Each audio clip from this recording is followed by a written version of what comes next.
Sir लिखो important, 3 marks 100%। मैं आपको बता दूं, परसों एक बच्चे का कॉल आया था, मैं कसम खा रहा हूं लॉ की। क्या बोला बच्चे ने कि सर आपने जो सुपर 50 और 100 दिए थे वो तो आए ही आए, पर आपने जो क्लास में ये जो चीजें इंपॉर्टेंट मार्क करवाई थी ना, उसमें से बहुत सारे चैप्टर्स जो मैंने समरी नोट से नहीं पढ़ पाए थे, मेरे पास टाइम नहीं था, तो मैंने सिर्फ इंपॉर्टेंट पढ़ लिए थे और उसी में से ट्रिगर हो गया क्वेश्चन।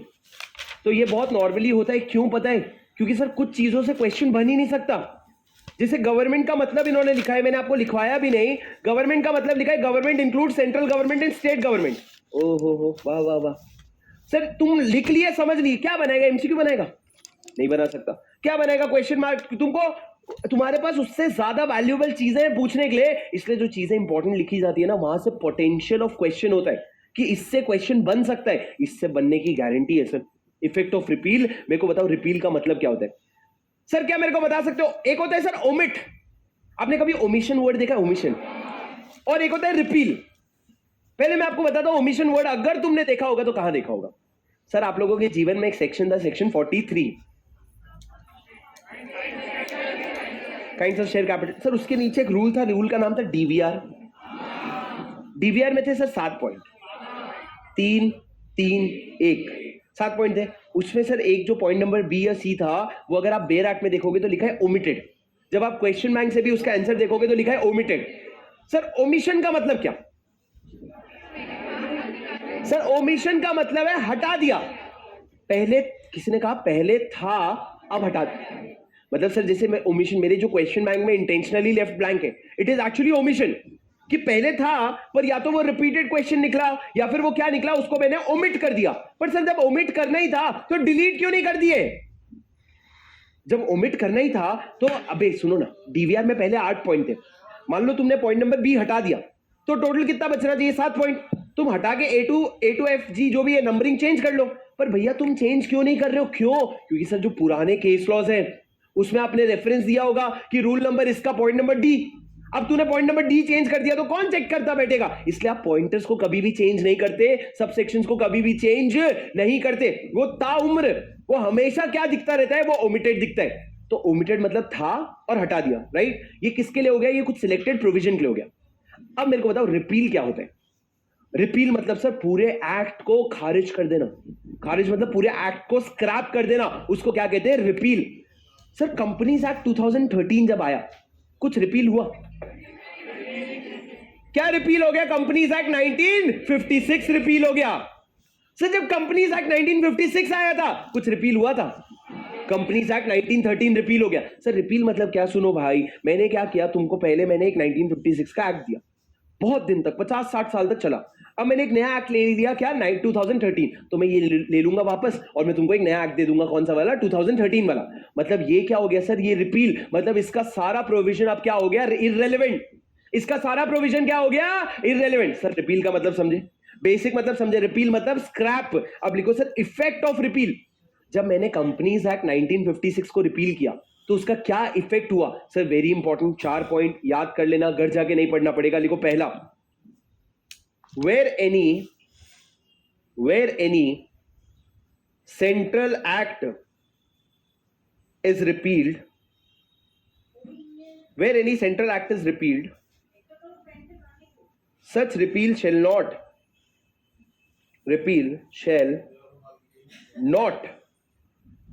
क्या नहीं करेगा वो रिपील? पहला वाला sir, shall not revive anything that prevailed. It shall not revive anything that prevailed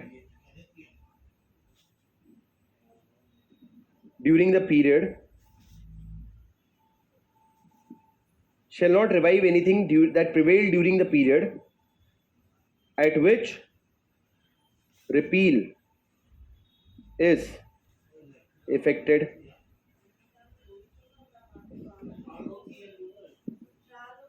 Point number 2, it shall not affect any rights.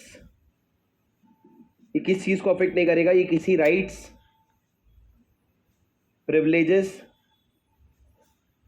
और obligation, check check check check, obligation को अफेक्ट नहीं करेगा. Obligation under any enactment, under any act, so repealed. तीसरा, it shall not affect any penalty or punishment with respect to offense committed under such repealed act. It shall not affect such, सुन के लिखो, it shall not affect such any penalty or punishment with respect to offense committed under repealed act. Last, it shall not affect any inquiry, investigation under any such act.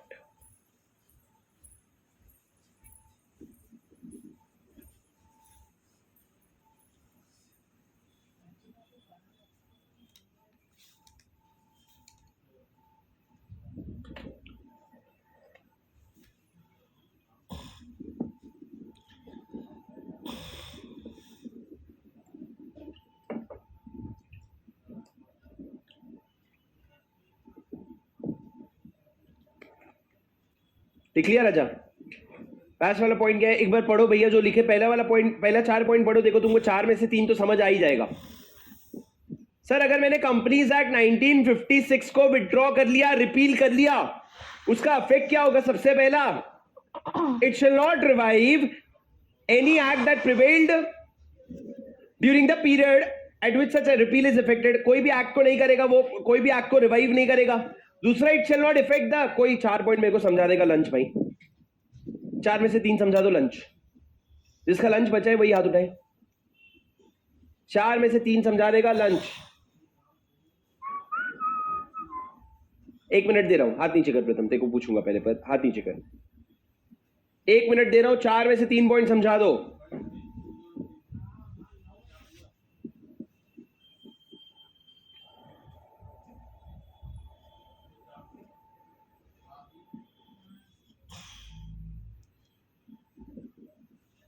बोल प्रथम, mic दे रहा जाओ उसको जल्दी.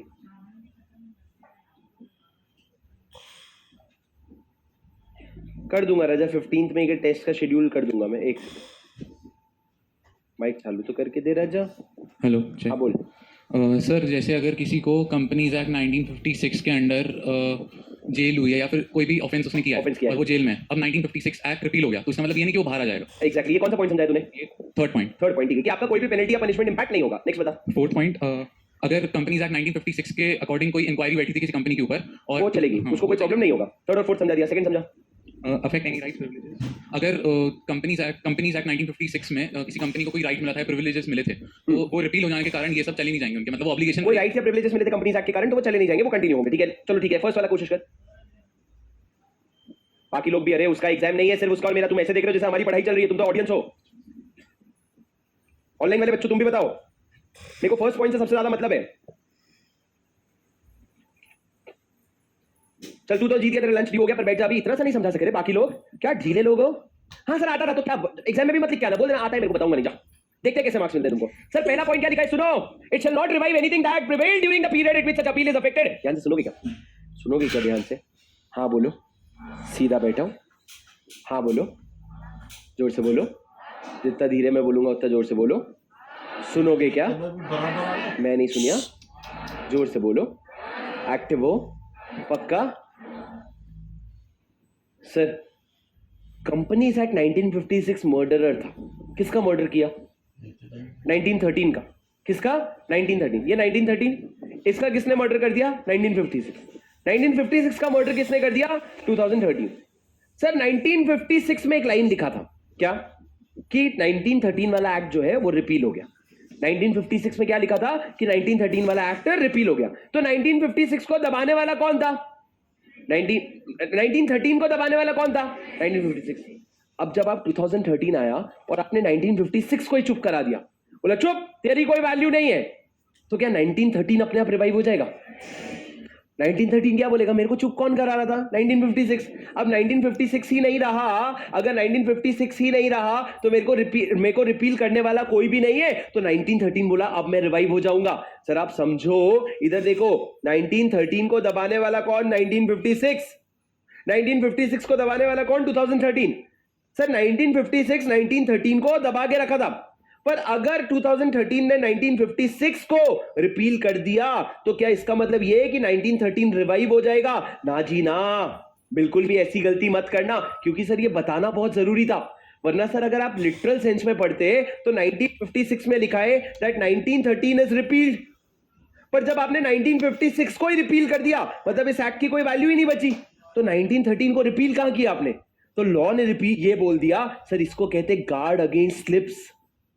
This is called as guarding against slips, कि तुमसे ही गलतियां हो सकती है, हमने बचा लिया।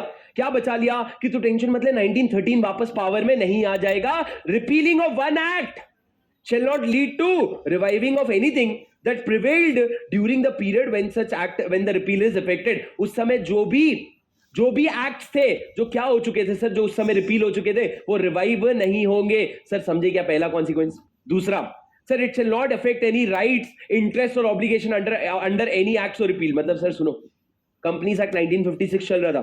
कंपनीज एक्ट 1956 में, सुनना मेरी बात ध्यान से, मैंने एक फॉरेन कंपनी इनकॉर्पोरेट किया। हर्षिता क्या हुआ? कंपनीज एक्ट 1956 में मैंने एक फॉरेन कंपनी इनकॉर्पोरेट किया। अब सर फॉरेन कंपनी में आपको एक पता है चीज, कि अगर मैं सारा कंप्लायंसेस कर रहा हूं तो किसी ने अगर मेरा पैसा खाया तो मैं केस कर सकता हूं। कंपनीज एक्ट कहता है आप केस कर सकते हो। मान लो सर कंपनीज एक्ट 1956 में लिखा था आप केस कर सकते हो, पर कंपनीज एक्ट 2013 में लिख दिया कि फॉरेन कंपनी किसी पे भी केस नहीं कर सकती। अब मेरे को बताओ, 1956 तो रिपील हो गया, मैं केस कर सकता हूं कि नहीं कर सकता हूं? सर 1956 वाला एक्ट अगर मान लो कहता था कि फॉरेन कंपनी केस कर सकता है, पर ये रिपील हो गया और उसके बाद आया 2013 जो कहता है तू केस नहीं कर सकता, तो सर इससे पहले की जो भी प्रॉब्लम्स है, क्या उसके लिए फॉरेन कंपनी केस कर सकता है? The answer is yes.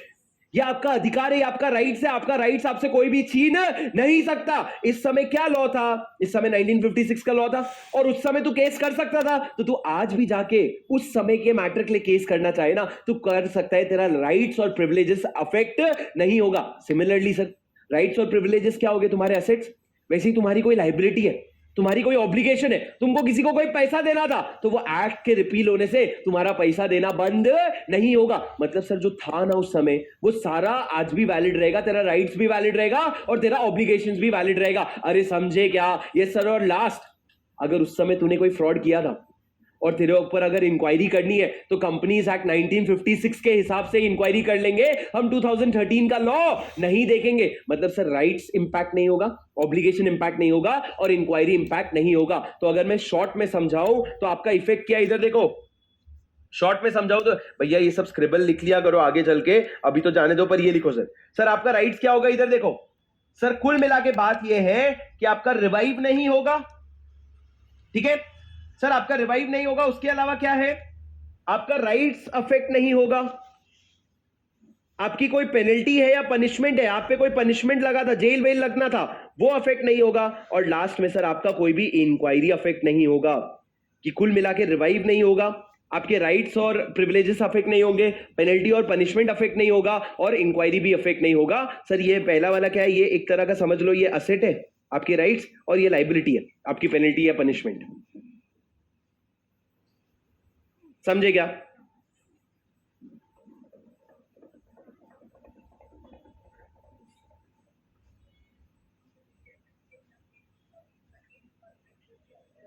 हाँ सर, इसका मतलब शॉर्ट में ये है कि 2013 प्रोस्पेक्टिवली अप्लाई होगा। जो कंपनीज एक्ट 2013 आया, it will apply prospectively unless otherwise stated.